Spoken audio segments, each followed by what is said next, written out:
When Trench Crusade first came out and I saw the models, there was one unit that I knew I had to have, and that's the Anti-Tank Hunter. He's a mercenary with a eyeless mask and a big-ass gun for sniping tanks. I just thought it was the coolest thing ever, and it was the model that made me want to play this game.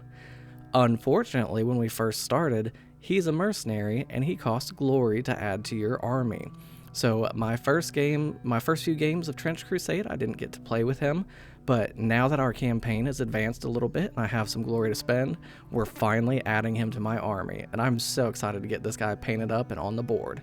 So join me today as we go ahead and go through that real quick. To start his skin off, I wanted to go ahead and give him a cool bluish hue, so I used a blue wash from Army Painter mixed with 50% Lamia Medium to get a nice little wash over this white skin.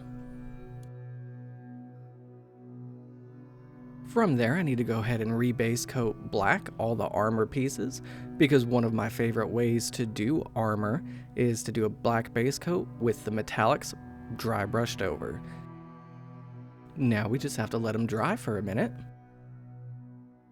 While we're waiting on the black to dry, we can go ahead and use a brown to coat the leather ammo holsters.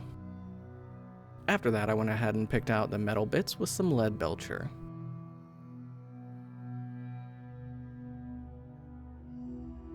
One of the most fun parts for me on any paint job is dry brushing the metal. It's so easy and so fun to do. Now we're going to go ahead and use a gray wash to add some more depth to his skin.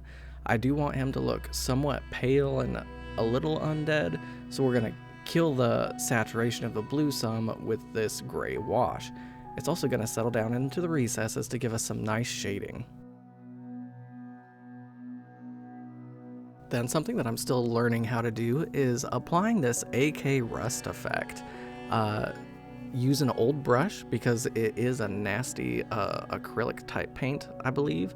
Either way, it gets all gunked up in your bristles and it can be really hard to get out.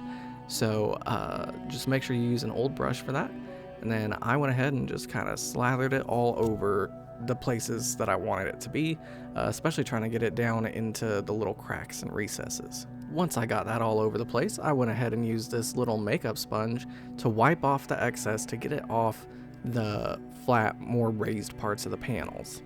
Once this step is done, we really just had to let them dry off and then we could see the finished product.